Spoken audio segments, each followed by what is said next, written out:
I'll be mad. All right, now we're ready. Welcome to the kickoff of the Comerica Business Bootcamp series.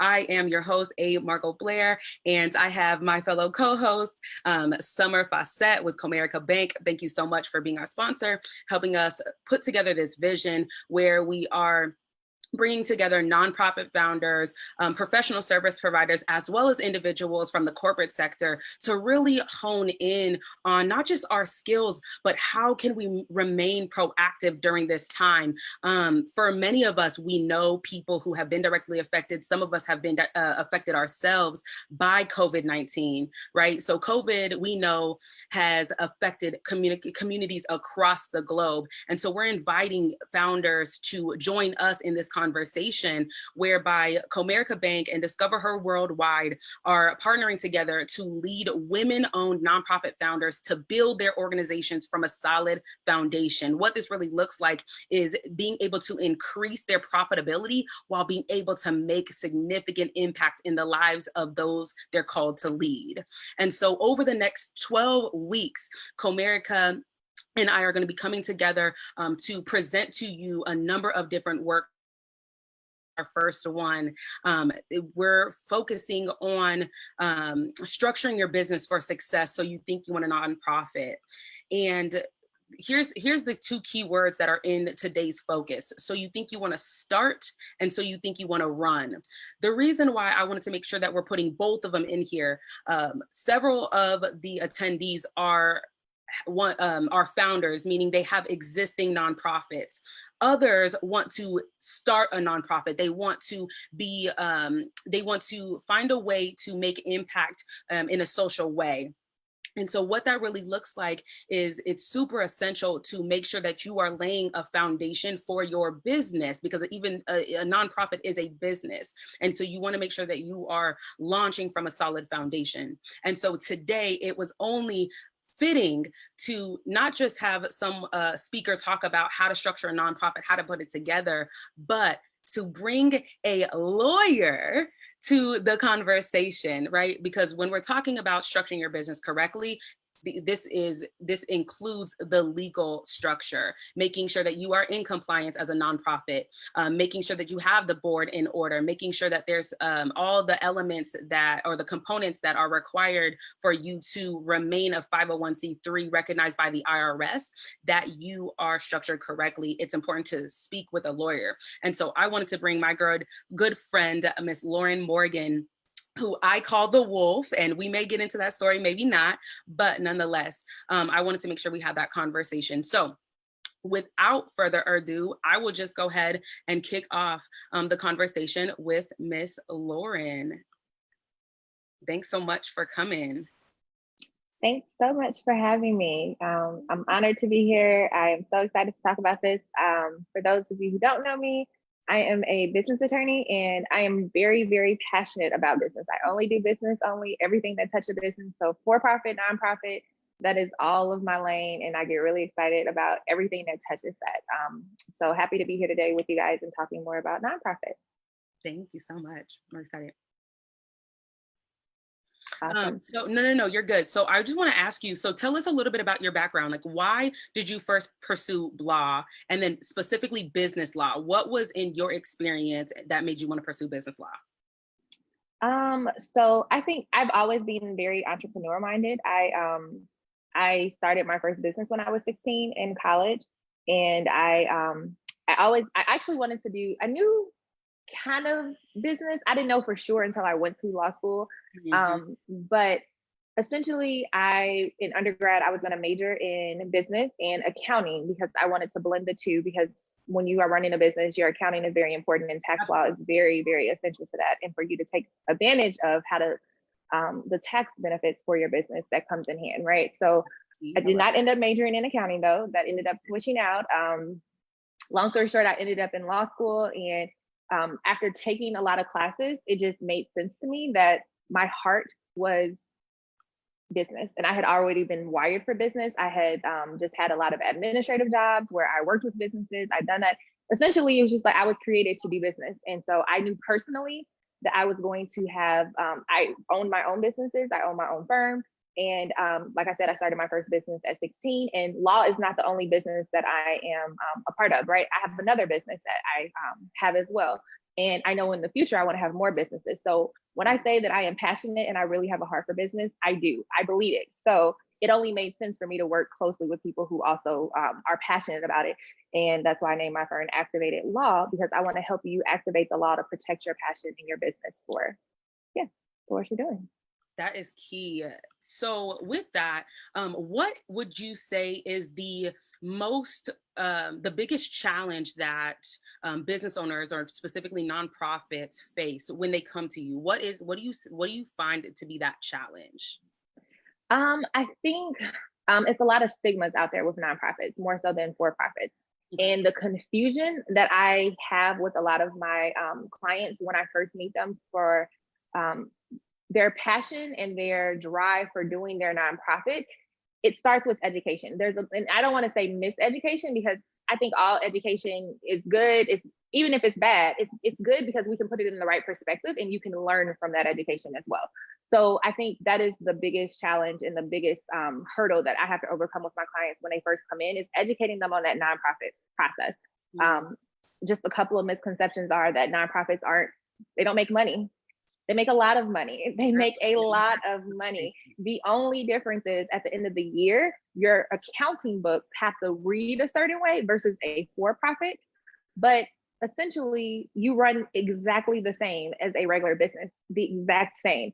And so that's one of the big misconceptions. They're not familiar.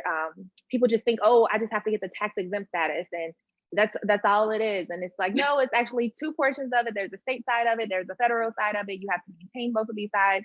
The application process is different for both of those sides, depending on what your nonprofit is. We need to have some discussions and talk about the best way to actually set you up so you can get the most benefits from all of those. And I just think most people who are going to start a nonprofit is because they want to do good in the world, which I love. I love that. I love that you are fueled and you are excited for your purpose, and I want to help you and support you with that purpose.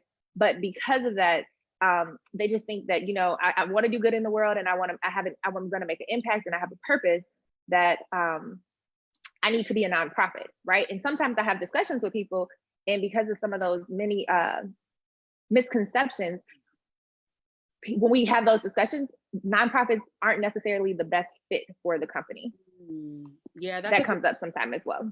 That's a big situation. So two things that you mentioned, I want to camp here and let's run with this. The one piece was where the stigma that nonprofits don't make money.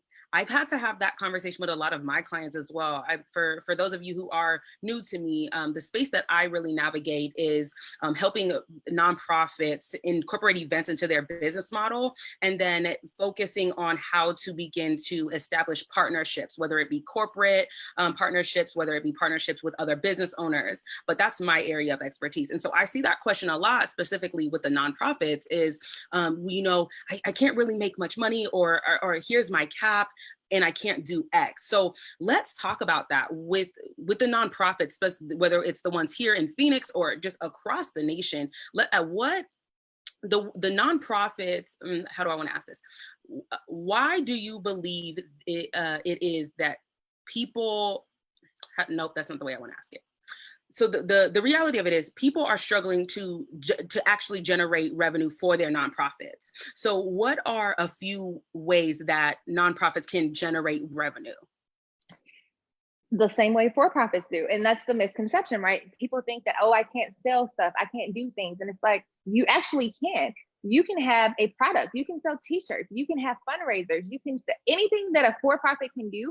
There are some limitations though, depending on what it such as like you can't be associated with government and politics and things of that nature, which most businesses aren't for the most part anyway. So those exceptions really don't apply to most business owners day to day anyway. But you can sell t-shirts for your business and for your brand and receive all of that. If you are artistic, you can sell your paintings, you can sell your design work. anything, even if you have a service, your service can be nonprofit, right? You can provide your services for people and get a cost on it. And it is generating money, but because of your purpose and the intent of your organization, that is why you are categorized as a nonprofit. And the reason behind this is the government wants to incentivize people who want to do good in the world. And so the incentive is to say, hey, we want you to make money and we want you to succeed in business. So let us make this easier for you. Let us reduce the tax burden on you, and then making you a nonprofit, you're exempt from taxes. And that way you can be successful in your business because you have a greater impact on the world by the purpose of your business. So, and we want you to survive. So we're going to take this tax burden away from you. Also, not just that, we want to make it attractive and appealing for people to give you money. So we're going to say, we're going to take this tax burden off of them. And then we're also going to give people an incentive to actually support your business financially and support into you with resources so that your business can be set up for success. So yeah. I think it's really interesting that you mentioned this process, right? So for those of you who are on here who have a specific product, how are you pricing those products? You can go ahead and put those in the comments below and we'll see that. But I want us to continue that conversation because just like a regular business, you have the product-based businesses and you have the service-based businesses. When it comes to nonprofits, whether you're solely focusing on building up different products and providing those resources, I want you to focus on the long term. One of the things that I see happen often is that people don't even have an operating budget. And so when they're operating as a nonprofit and they don't have their budgets together, it's always that trying to keep up and not really making any that's part of the reason why they're not seeing any profits or there's nothing coming in. And so can you talk about the importance of having an operating budget, and then how do you implement the operating budget into your nonprofit? Absolutely. I just really believe in without the vision, there is no clarity. You have no vision. So the operating budget really allows you to see where you're going and navigating. It's actually required for the application process for the federal side of it. And there are two applications on federal side. There's a 1023 EZ and there's a 1023 standard. And so the 1023 standard is a longer form. And basically to qualify for the easier form, basically you have to let them know we don't plan on making this much money within gross receipts within these 3 years. And so our nonprofit is just going to start slower. We're not going to be robust like that. So you can qualify to do the shorter application.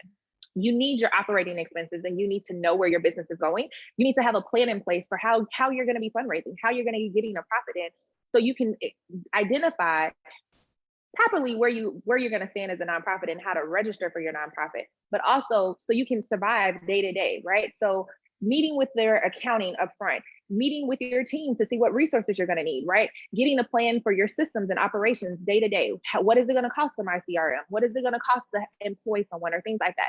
And I know a lot of us have these limitations when we're starting off with a business. It's like, well, we're not making money right now. And it's scary to talk about money and put a dollar sign to something and you don't know what your profit is going to be yet. And I just say, don't think about that at all. Start from scratch. You put everything down on paper that you're going to need, put all of your expenses down, what you foresee, what you want your goals to be. And if we need to scale back and do something more realistic, at least you know what your goals are and then what you're actually working with from there. But you definitely need to have that, your operating budget in place when you start off personally for your business, as well as for the nonprofit process. It will be required for the tax exempt application process. To add another point to that operating budget, again, this is one of the things that I teach because so many people do not have one or they don't know how to implement it, right? So one of the things that I always say about the operating budget is make sure you itemize every single thing that you need, whether you think you need it, whether you think you might not, it doesn't matter. Put it on there, because when you are able, I'll give a specific example or a tangible example. So I host an annual conference. I put everything and everybody on that operating budget for, number one, when I present it to a sponsor, I have a goal in mind for what I need to raise from my partners, from ticket sales or what have you, right? And so as we're having this conversation about what's on the budget, if I don't calculate for my speakers, the cost of my speakers, and my speakers expect to get paid, Well, that's going to be a problem, right? And that goes same thing for the team members. If I need a photographer and a videographer, if I need to pay my hospitality team, whatever, if I haven't budgeted for what the expenses are going to be, you will, number one, find yourself short, but then you will also it'll also create a bad habit to where you won't find yourself meeting those income goals so that you can make your impact. Another point to this is part of the focus for the nonprofit is to bring the entrepreneurs, corporate leaders, and formerly incarcerated women together. That's just one piece of it, right? Because that's one day of the year. But what I do with the funding from the conference that we generate from the conference is that we apply it to the programs that we then go and take back to the community, whether that's other entrepreneurs, whether that's into the juvenile justice systems. You see where I'm going with this, right? So when it comes to that operating budget, I create that one budget for the conference. And then there's other projects or programs that I create within the nonprofit, within my organization, that I make sure to have I call it a master operational budget, where it's all of my programs together. So I know for the entire year what exactly I need or where we're starting. And then I break it down for the little projects as well. Okay, so I want to pause for a second because we kind of boom and we threw this at them, right? But I want to make sure that these first few points are really sinking in, right? So we're having this conversation on structuring your business for success, setting up the nonprofit. We talked a little bit about some of the common challenges where people are saying, hey, I need help in these areas. And then now we're talking about the operational budget. What would you say, Lauren, is another focus of nonprofits that you feel is often overlooked? The board, in considering who is going to be on the board, for sure. Yeah. How do you select your board members? What are the board? What does the board member do? What is their role in contribution to the business? I have that conversation. And once again, like I said, a big part of my job is really educating, and so that this would definitely fall into that category and what that goes to. Right. And so, just a little bit about what a board member does or things like that is that the board member is there to support and to help facilitate the vision of the company, which goes back to kind of like the operation budget and things like that. You have to have a vision and a mission and understand where your business is going, because it's your board fiduciary and just obligation in general to make sure that they are supported in that capacity vision of the business. And so it's really clear that you know where your business is going and where, so you know what roles are needed for your board member, right? Maybe you need a legal person to come in and consult for your board, right? I'm a part of a board for my legal expertise. Maybe you need an accountant on there, a financial person. Maybe you need a real estate person. Depending on your business and your needs, that's really going to help you assess what roles you're going to be needing to fill your board with. So I have two questions here, right? Because you're talking about a board, which is code for a team, right? Or a support system. So the one question that I've often heard myself is, do you have to pay the board, or does the board sew into the organization? Can you talk a little bit about that? Absolutely. Both of those roles exist. There are boards where it is voluntary only and they sew into the organization, and it is there are board roles where they are paid as well as still financially support. And so briefly before, I mentioned the fiduciary responsibility of the board, and they're responsible to not only maintain that according to the mission and the vision of the business, that they are supporting it. So the board is going to review budgets, they're going to approve and vote on items that is where the business is going to make sure that they're doing that, right? So they have a fiduciary responsibility to make sure that the business isn't being frivolous, that they're not spending money that they don't need to spend, or that they're just being good stewards of what their resources. But then they also have a fiduciary duty to make sure that they are bringing in money for the mission to support the mission, right? Correct. So if that, it means that they're personally sewing in, but they're also going out and they're getting sponsors and exposing them to the mission and vision of this business as well.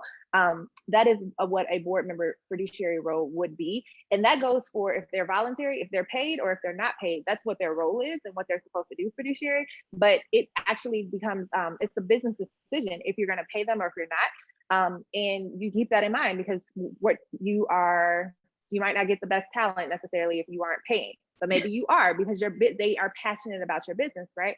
And so these are just all things to consider when you are recruiting board members and just really thinking about doing your research and due diligence about who you want to bring on that team, right? Like, I know I need a really good lawyer on the team, right? But I can't afford to pay my board right now, my team, until we grow. But let me do some research and see who's passionate about the mission and the vision of my business, because maybe I can get them to come in because they have a personal investment and they're bought into my vision versus me paying them right now, right?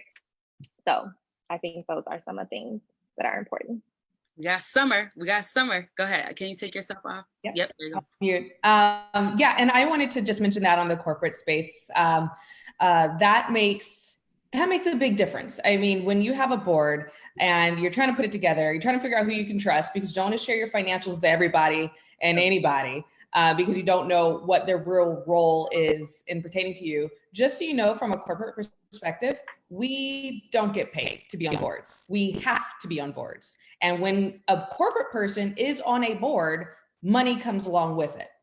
That's because that's part of what they all do. So any large corporation out there, if you say, hey, would you like to be on my board? Or, just offer it to the people that are corporations. Number one, your interest will always be in their forefront. There's nothing they can do that will hinder your business, because as long as you succeed, they succeed. Number two, they typically have grants or funding or something, or sponsorships or marketing, but you kind of get a crack in the door of a corporation. Maybe that person might not be able to fund or give you money for everything, but they have access to others who can. So that has a lot to do with board seats. When you have a board seat for corporate people, make sure you always bring in at least one corporate person on your board, because you're guaranteed the funding, you're guaranteed the sponsorships, you're guaranteed kind of more marketing. And depending on the corporation, sometimes it's a little harder with marketing. The larger the corporation, the harder the marketing part is. But sometimes it's worth it, depending on what you want, and depending on what you need. But I'm on 5 boards, all of them are paid. I'm on 3 committees, all of those are paid. And it's not coming out of my pocket, so I don't care. It's not my money I'm spending the bank's money. So we have to put it into the community. These are things we have to do as well. I don't know if we'll touch on that on another part, but we're going to get into that. Yeah, we're going to get into that. Yeah, those are things we have to do. So just wanted to let you know, it's always good to have a corporate person there. And Lauren, really quick question, and this is just for everybody's interest. I know some people are starting their 501c or their nonprofits, but when do they have to have a board? When is it? What's the time period for that? Yeah, so having a board comes in place when you are in the very beginning, when you're in the setup stages of it. So when you're first starting and you're doing your mission and your vision and things like that, you don't necessarily need a board.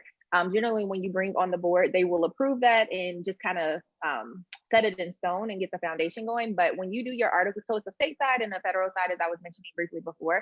But when you do the state side, in order to register for the federal side, you need to have your bylaws in place, because a nonprofit also is a corporation. It's a type of corporation. So corporations have bylaws, LLCs have what do they have? They have an operating agreement. I was going to say articles of incorporation. Both of them have articles of incorporation, but one has operating agreement and one has bylaws. So you need your bylaws, and in your bylaws, you have to list the roles in the board. So that's why it's kind of know who they are. It doesn't have to be the full board and the robust board, right? You can have a 1-member board in the beginning. It could be the founder, and then essentially as you build out, you will choose more people who you want to be on the road that support your business. But you do have to have some form of board when you are starting off the business, because you have to put it into your bylaws. Another question with the board that I have is, can you change the board members? If you go in and say, my mama, my cousin, because I need to get this approved by the IRS. So my mama, my cousin, and my great auntie are the people who I know I can trust them with my money, and I'm not I don't know anybody else. Can you talk about that process? Number one, who you should start with when you set up the board initially. Again, for structuring it for success the first time around, right. That's the conversation, right? So just for the record, you don't want your mommy, your auntie, and everybody else on your board. You do not. let's just make that clear. So let's talk about that. Like who should come on the board when you're first setting that up, if you don't have the funds, if you don't have a large budget, whatever that conversation looks like. And then how can you change the people on your board? What is that process? Absolutely. So the first part, I kind of give use this rule of thumb. When you think about it, your a business is a baby, right? It's starting off, you're getting from the beginning, and you're very, very intentional and selective about who you're bringing around this baby in the beginning stages. So you want somebody who's going to nurture your baby, who's going to pour into your baby, who knows a little bit about a baby, the first time they're invested into it, they're bought in, they know what they're doing, right? So they have some experience in the field, right?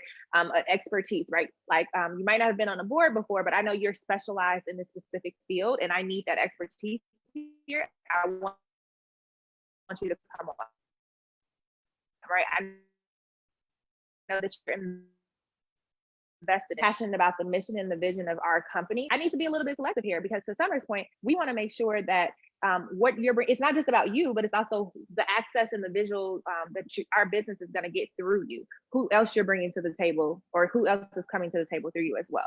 So that's what some of the things you want to consider when you're bringing. Also, to the point of being able to trust them.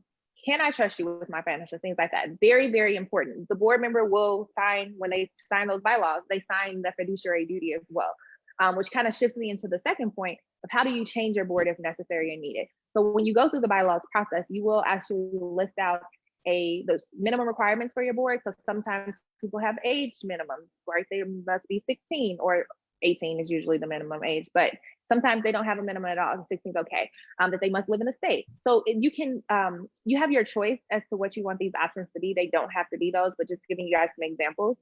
But when you do that, you also can put in place that this position is going to be valid for 2 years. And then we're going to rotate out of this. And also, you're going to list out the board members' duties and say they have this fiduciary duty, they have this responsibility to make 10 out of 12 meetings that we're going to host for the year. Then the annual review meeting being non-negotiable, you have to be present for that, right? How do they have to show up for meetings? Do they have to be in person? Is it okay if they call in? You're going to discuss and come up with the requirements and the expectations for this board member. And then you're also going to put in there, if they're not meeting those expectations, it is appropriate for you to remove them prior to their term coming up. So you can remove them in 6 months if they're not fulfilling their board duties and obligations to the business.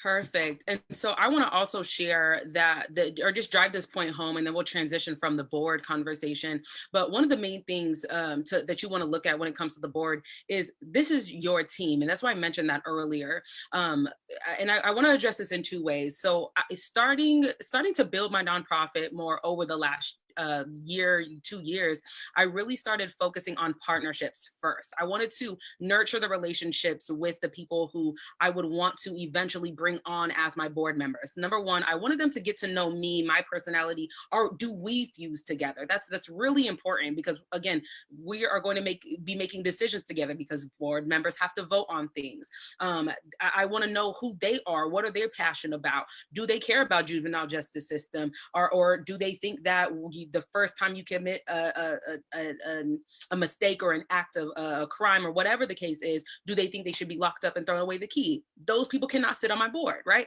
So there's conversations that you want to make sure that you're having with the people that you desire to partner with, or that you desire, or you may be interested in them sitting on your board, whether it's because of a corporate position they have, or just for whatever reason you may want them to be part of your organization. You want to really make sure that they know you and you know them.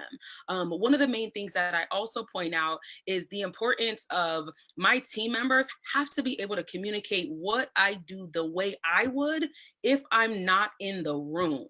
So that's another conversation that it's super essential to have with your team members, your board members, is what do you do? What impact do you make, and how do you actually make that impact? And for those of you who are new to this space or haven't yet incorporated the boards into your organization, just begin to practice how you want people to interpret what it is that you do. And then again, the other side of that is asking other people what they think that you do, and then just make that correction. The other piece of it, when it comes to, I'll speak to partnerships, not specifically the board, but partnerships. And Summer can speak to this too. It's super essential to me to not just get a check. I want the people who are involved in sewing into my organization to actually be a part of the experience. And so last year, Lauren, actually you were there too, in the Action Center for last year. Okay, I'm a little biased because right, it's my event, but the Woman in Action conference last in 2019 was phenomenal. We had around 167 people attend the conference experience. We had an action center, we had a main stages and all these great things that were there. But the most significant thing, we had, I want to say around six to 10 sponsors, corporate sponsors, and every single one of them were in the room. They were either speakers, they attended for a little bit, they got to kick off their shoes and go to the workshops and get their skills sharpened. And so I just wanted to stress that from my perspective, one of the things that I request/require from my partners is that they whatever way they want to, but they are participating and active in the overall experience. Again, and it may not be a board position. That's why I wanted to make this point too, because it may not be a board position. So I wanted to make sure we touch on those pieces. One of the questions that we did get during the enrollment process, shout out to you, whoever answered the question in the registration form and asked the question. That's a really good space for us to be able to prime the guests for us if you have a question readily available, because sometimes on these conversations, we actually run out of time and don't have time for questions. So at any point you have a question, go ahead and put that in the comments so we can ask that. But one of the questions was, and this is from an existing nonprofit for the record, Lauren, how do you better run a nonprofit? We talked a little bit about setting it up, right? So if you have any questions about setting it up, go ahead and post your questions because we are now transitioning into the operational side of running your nonprofit. So can you talk a little bit about that? How do you run or operate your nonprofit better?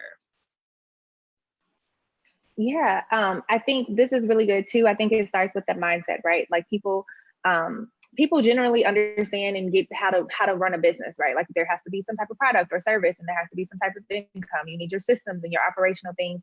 And then for some reason, when people think nonprofit, as we kind of mentioned and touched on before, they think it has to be different and it goes out the window, and it doesn't have to be, right? So yeah. I suggest just kind of thinking if you're trying to make money, you're trying to push this. So what would you do if you were for profit?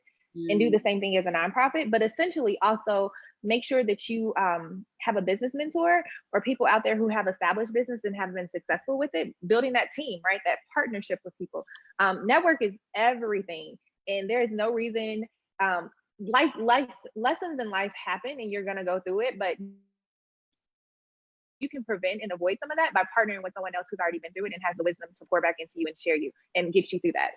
So those will be my biggest proponents for it, and suggestions for how to run a nonprofit. But you run it like you run a regular business. So I want to do two things. Number one, the person who asked that question is on. I want to make sure that answered your specific question. If you have a follow-up question to that, go ahead and post that in the chat. The other piece I want to mention for those of you who are on, SCORE, SCORE. It is a national organization and they provide free mentorship, and it is always free.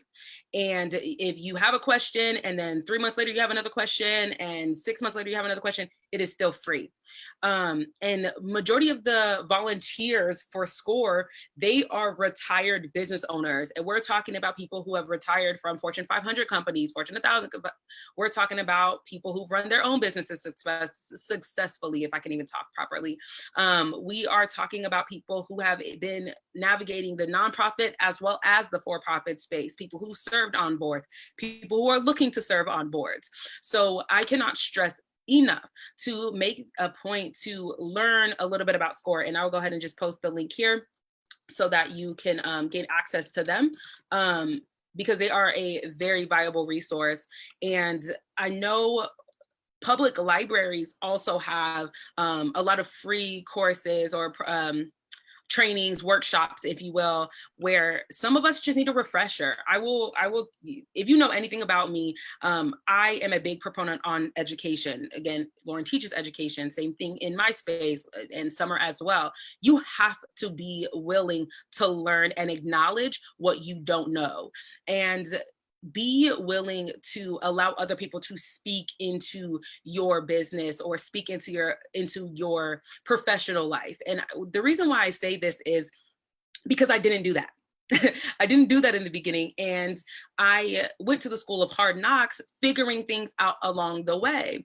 And I want to make this point because someone really close to me mentioned that some people didn't correct me because I wasn't as open to the suggestions. So there was a time where I was like, well, no one told me that, or why my mission's not clear. Why didn't they ever tell me that my mission wasn't clear? It could be one of two things, or maybe another, but one, it could be that they weren't necessarily invested in you enough to share that it wasn't clear, or you were too closed off for them to try and provide that feedback to you. And so I want to make sure that that point is very clear, because again, I learned that the hard way. And the other piece of that is just being willing to be resilient. I think that's another really big piece that I want to make sure that we touch on too, is I'm trying to look at some of the people who are on right now. There's a lot of the few that I know who are the ones who I know who are on, they've been operating as nonprofits for a long time, for a while. But again, there were things in their organizations that weren't necessarily together, or they needed to update. And so whenever you face a challenge or you're not quite sure what to do next, yes, reach out, but make sure that you are still committed and invested into the vision of what you set out to do. But also be willing to pivot. And when I talk about the resilience specifically, there's going to be times where funding dries up, or there's going to be time where you're not necessarily connecting with specific people that you want to connect with. And my response to that is making sure that you're in front of the right people, so those things are less likely to happen.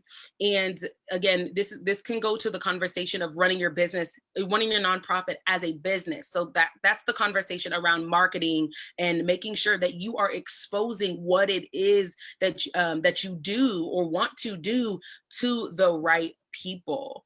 And so I just wanted to make sure that we're driving that point home too. And that goes into not just setting up the business, but also running it correctly. Because even if you think you've been around for a while, there's still people who don't know you and don't know what you do, right? So let's make sure we're not getting too comfortable with ourselves or start getting arrogant.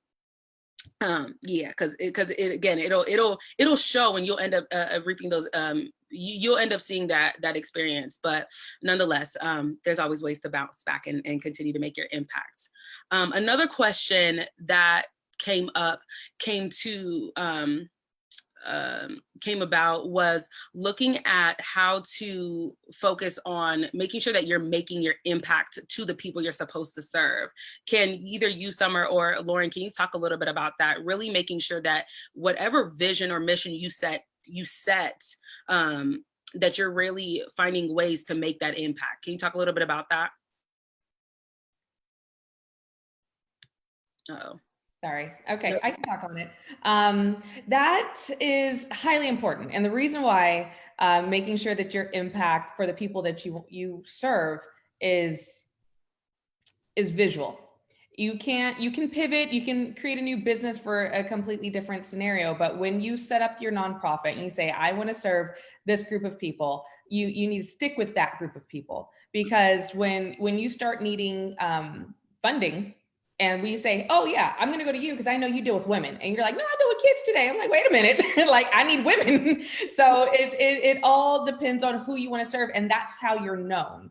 The impact is where, and again, I have to speak on corporate, your impact determines on how much money you get. If you say, okay, we just did a conference, we impacted 1,000 people, great. I know the money and the funding goes far, therefore I will do this again. Therefore we'll try to find a different way. We know that you're the middleman between us and the community. But if you say, oh yeah, we did a conference, we spent your $10,000 on 5 people. I'm like, look, I could do that myself. I'm not putting any more money in this. And so your impact determines your funding. Consider that your currency. And I know people don't like to say, I don't monetize the people that I serve. I'm here to make a difference. I mean, That's great, but you need money to give money. You need money to make money. You need money to make sure you make that difference in the lives of other people who are sitting there needing information from you. The reason why corporations don't go into the communities is because they can't. You can.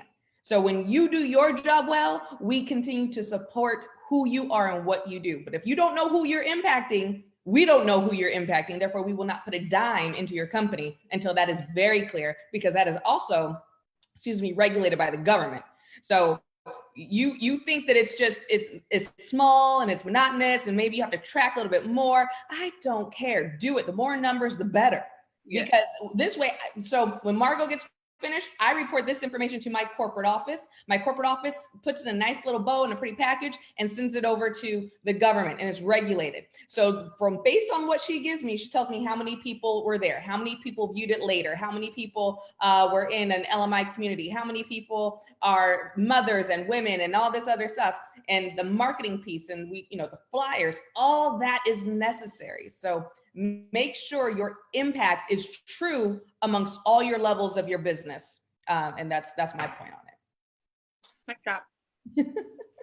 Mic drop. She brought in that government piece, and I just have to come in and drive it home.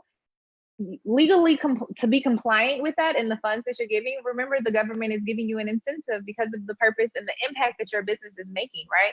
So yearly, you have to report to them and let them know what activities were you doing, the impact that was being had on that, how your dollars were used. You have to break that down and to show that to them in order for them to continue to give you tax exempt status. You just don't get it and you keep it. You have to re-qualify for it, or just show them that you are staying compliant with it every single year. And if you lose it, it is a challenge to get it back. It's not impossible, but it is a challenge to get it back.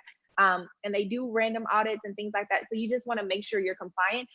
Also, when you register, you tell them the purpose and the impact that your business is going to have. If that changes, you might not qualify to be tax exempt anymore, right? So when you start reporting your different events that you're having, and they're like, wait a minute, we registered you as this type of business, and you're no longer operating in that capacity, you no longer qualify. So if you change, it happens. Business pivot and they shift, you have to go back and apply with them to make sure that you're still compliant. And if not, you might just get kicked off with it later, and then you lose your corporate sponsorships. You lose all of these things. So you have to be very, very intentional from the corporate side, from the government side, from that compliance aspect. Your impact and being clear on that is very, very important, not just in the beginning, but staying clear on that as your business pivots, because that's just the life of business. It happens, but don't go from women to children one day and then to men the next day. Stay in your lane and drill in. I'm going to do this type of women today, right? People who are socially impacted by this, I don't even know, random thing, but yes. So essential. Now, in our last 13 minutes, this goes by so fast, you guys, and we only have around an hour, 90 minutes to connect, but there's already been so much rich information. And I know some of you are, right after this, you guys are going to run and pound the pavement for your own organization once you're able to take this information and incorporate it into your own. But I want us to transition to focus on the funding side. So Summer, I'm going to have you take it away in a moment. The one piece that I want to talk about is one of two things. If you are not ready, get ready or prepare to get ready. That's it. Get ready or prepare to get ready. And what I mean by get ready is make sure, again, that you're in compliance, that you have what it is that you need. And if you don't know what you need, ask the questions. There are going to be people who, again, you want to partner with, you want to become a sponsor. If you ask them or tell them like, hey, I have all of this, but I honestly didn't file my taxes last year, so I only have my 2018 tax return, not my 2019. Can we still make it happen? They will let you know whether it can or can't happen, or they will let you know what it is that you need to further to get toward the goal. So that's one piece of it. The other side of this is the preparing or getting ready. Prepare to get ready. When I say prepare to get ready, go learn what you don't know. If you feel that there is a really large gap before taking that steps to find out who you want to partner with, take that time to really get to know people. like myself, who help people get in order to present themselves correctly. And the way I say that is evaluating your partner potential.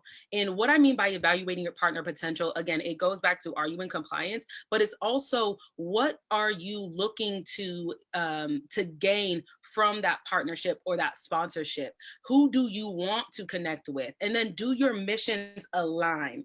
As a women's conference, I'm not going to Petco to ask for a sponsor. It's just not going to happen.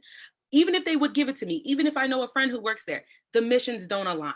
So I want to stress that point too, as you're going to reach out to your prospects, that you have first evaluated your partner potential. And so if you have some questions there, I definitely want to connect with you to be able to provide some tangible resources for that segment. So Summer, let's get to funding. I know you love that conversation. It's either a fantastic word or you're like stressed and nervous and start sweating about funding. People don't like to talk about it. Yeah. People don't like to talk about money. I love money. That's what I do. I have 20 years in finance. So I'm kind of like Lauren, when she was passionate about business, I am very, very passionate about access to capital. Yeah. And that is funding. So when it comes to funding, there's several ways of obtaining it. A lot of times when you are a nonprofit, you think that you can't get lending. I will speak, you can still get lending.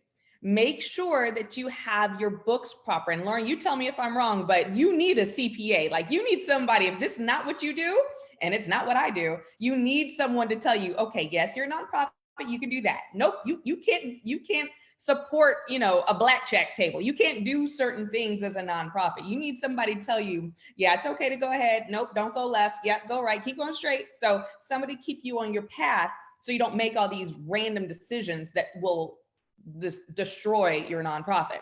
Right. Funding with people. You can have funding for events. Let's say, like Margot said, she had an event last year.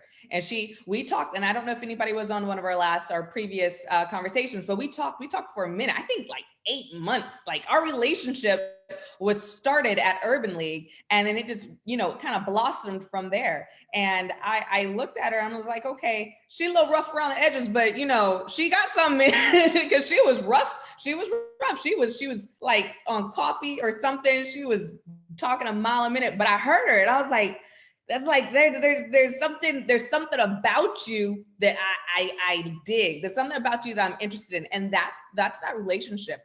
Even though Margot, she was doing something for another organization, I was still there to listen to what she had to do, and her passion promoted my passion. I'm like, okay, I believe in what you're doing. Let's go ahead and get a few things corrected and done. And she blossomed into what you see now. The Margot that was there a year ago is not the same person you have now. And that is part of understanding who you are, the lane that you're in, and the people and relationships that you're. If Margot did not reach out to several people, she might not have changed into who she are. Not changed. She never changed her mindset. She never changed her vision or her focus. She lasered it. So before, everything was over here. Now everything's kind of like a tunnel vision, and you could tell exactly what she needs, and she'll tell you exactly what she needs. And if you don't fit that mold and what she needs, she'll move on to the next. Exactly. Bye, Felicia. No, we don't need you. And that's what you have to do. You need to know what your worth is, because when a company says, "Oh yeah, I'll come in. How much do you need?" You're like, "Oh, about $500." Well, you really need 5,000. Start at 5,000. Shoot, start at 10,000. The companies and the people will tell you what they are willing to do, but they need to know where your limit is. It's all about negotiations, which is a whole nother topic, but you still need to know your worth and the worth of your company and the worth of your business. So funding comes from your confidence. And I don't know if that's understood, but funding really is based on, it's all a pipe dream until it comes into action. It won't come into action until you get the funding. So I have to believe, or the company that you're asking for funding from has to believe in your vision just as much as you do before we give you a dime. Because you can tell me that you're doing all these things, it's fantastic, and you're reaching 500 women here, and that is so, and the numbers look great, but until I actually see it, then I don't really believe it. But I have to believe it from you, because you can't continue to do these things without the funding. Right. So the belief system has to be there from the funders, and the relationship has to be there. You can't be afraid to speak up. You can't be afraid to not contact. I mean, I met Margot at I think it was a breakfast place Yep. that we met at. And we were just, and it's around the corner from both of us. And we just sat there and we talked, and she continued to tell me about her vision, continued to tell me about her dialed in vision. And you're going to get more no's than you get yeses. Unfortunately, that's just the way of the world. You're going to get more no's. Just like Margot says, you have to be resilient. I say no more than I say yes. I don't have that much money to say yes. I wish I could, but we just don't have that much money. So the people and the organizations we say yes to, we also have to see the long game. I'm not doing this just for 2020 or 2019. We're looking at it for at least a 5-year term. And if anything varies during that time, remember where your funding comes from. They have to keep looking at you. You have to improve. You have to keep doing better and better and better. If your company stays stagnant for 5 years, the funding will drop off. I guarantee you that happens with several organizations, some big organizations who think they're too big to be, to lose their funding. Well, $100,000 makes a big difference, but that's how much these nonprofits make. And I will speak as well. Don't just look at institutions that have money. Don't just look at banks. Look at Coca-Cola, look at Pepsi, look at APS, look at SRP, anything that is on anything that has a logo, look at, shoot. Everybody is regulated to give money to nonprofits.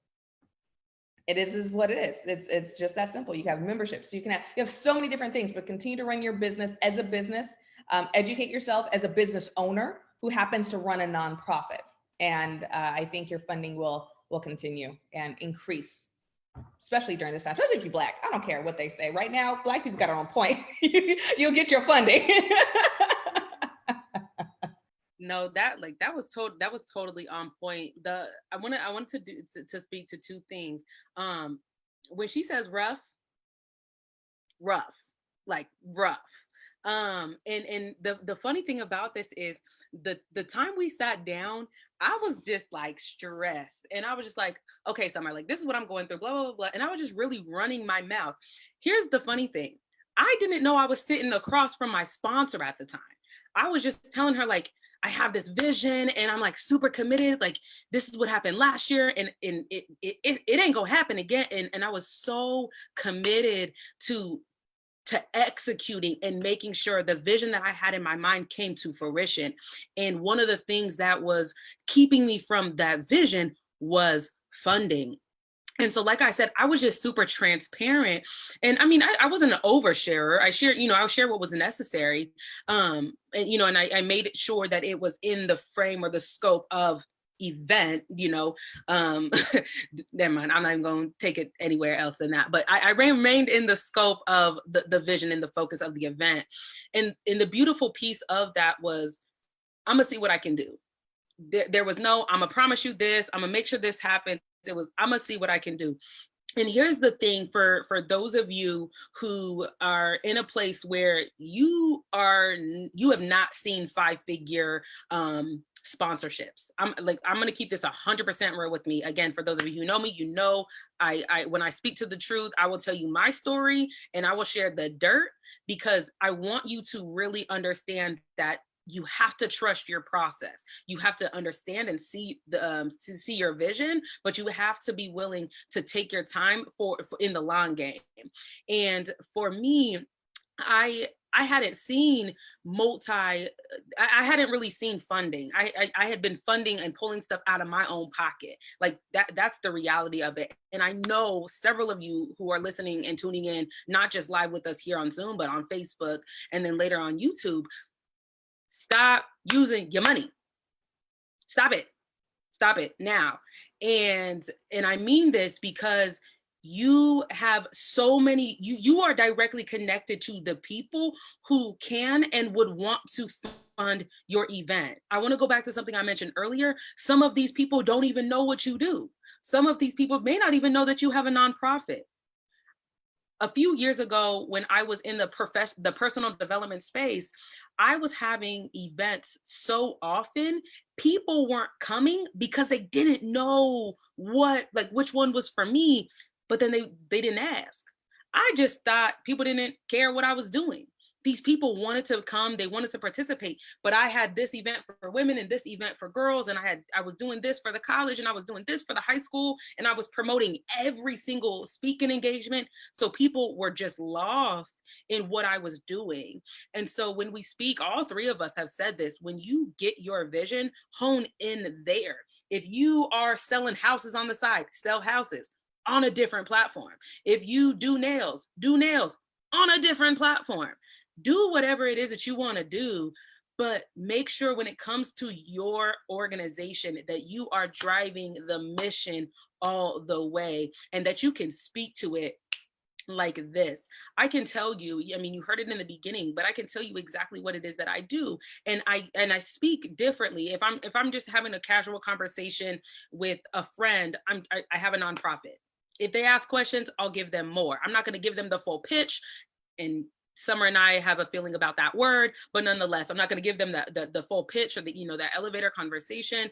But then when I'm sitting in front of a prospective partner, I'm going to be more detailed and I'm going to have more colorful descriptions. And I'm going to tell the story of when I went on a 23 city tour, and the first city, there was no one in the room, and I still started the segment. I still started the session, and I walked up and I'm telling them the story because I'm captivating them in and showing them like, hey, look, I have grit, and this is going to work regardless of whether you're here or no. You see what I'm saying? And I know every single one of you, because you have created and are the founder of a social profit, you got grit. So find out the stories that really help you shape what it is that you do and why you do what you do. And I want you over the next week to start having intentional conversations with people you wouldn't normally have conversations with, and just go and reach out to people and talk with them about what it is that they do. Don't just say, hey, Margot told me I had a pitch, so here you go. No, don't do that. Make sure they are intentional conversations, people that, again, you would want to partner with or collaborate with on your own events. And again, a clear example, this series, we have 12 phenomenal speakers. One we had today, thank you again so much, Lauren. And we have 11 more powerful conversations. And guess what? All of that came from partnership. And I say that, I reached out to Lauren and I go back a few years. I don't even know, what, 3 years now, almost 4. We go back 3 or 4 years. Summer and I now go back 2 years. But some of these others, I was like, look, you are a guru, you are a wizard, you got some type of anointing from God, and I want you part of this vision. And I will tell you, for those of you who are believers on this call, I will speak to this, because for me, I don't separate the two. When it comes to business, it's also faith. So let's be very clear on that. But the one thing that I did when I got the vision for the Business Bootcamp series was, well, let me take one step back. I posted something and Summer got on the comments, was like, you should do a workshop. And I was like, great, how do you want to be involved? And I was joking with her, and she was like, let's have a conversation. That's how this experience came together. So let me be clear on that piece. The second piece is, when I started putting it together, we had a few conversations, but I put this vision together based on what I know I needed when I was first starting out. And so for those of you who are with us today for this first segment, structuring your business for success, I want you to pay real close attention to the other conversations that are coming up, because they are really going to help you further make impact in the lives of those you're called to lead. But also you are going to see a complete transformation in your organization. And so I want to be clear that as we go on and begin to have these conversations, that or continue to have these conversations, that you are prepared to ask the questions, the tough questions, and really put yourself out there on the chopping block. Be willing to be exposed. And so as we come to a close, again, one more time, thanking Lauren so much for joining us and leading this conversation from the legal side, which is, again, super essential. I want you to know a few of the other conversations that are going to be taking place. We're going to talk about being a well-branded leader. Yes, as a nonprofit, you have to position yourself as a well-branded leader, as an expert in your industry. there are hundreds of thousands of nonprofits in the world, but how do you stand out? Again, as a business, or as a similar to a for-profit business, you have to make sure that you are standing out in your industry. So yes, a nonprofit is a category, but what is your industry as a nonprofit founder? Moving forward, we're going to be having two separate parts talking about project management, where we're going to be focusing on your standard operating procedures, corrective action plans, which before I put this together, I didn't even know what that was. So it's cool. We're also going to be talking about workflow and your processes, strategic planning, knowing the story behind your numbers. Summer already spoke to this. We're talking about the fundamentals of finance. So we're going to take a brief step back from focusing on solely on nonprofits to get ourselves together. Again, when I first started, I was funding my entire organization myself. That ain't cool. And it hit me where it hurt. But at the same time, I needed that experience to really be able to talk about what we're talking about right now. And if you are a person, like I know you probably are, who is taking your own funds and investing that into your organization, you do not have to do that. And so we're going to talk about ways to really step away from funding your own projects, funding your own organization, to really finding ways to partner and leverage these opportunities to collaborate with corporations and other businesses. Moving on, we are also going to be talking about systems, your sales process, outsourcing, where you're bringing on team members, and then I think I'm excited for all of the conversations, but the final conversation, the last one, I think is always really, really great, right? Whenever we have a series of something, but the last conversation is side hustling. Don't quit your day job. I'm gonna tell you right now, do not be like me and jump off the deep end with no budget and with no plan. So with that said, I want us to just make sure that as we set off to engage these conversations over the next several weeks, that you are making sure that you are not just showing up and taking the necessary notes, but you are inviting other people into this conversation. And as my phone keeps ringing in the back, sorry y'all, but I wanna make sure that you are inviting other people into these conversations. Anybody that you know who is also a founder or who wants to break into and learn how to navigate the nonprofit space, that you extend that hand out to them.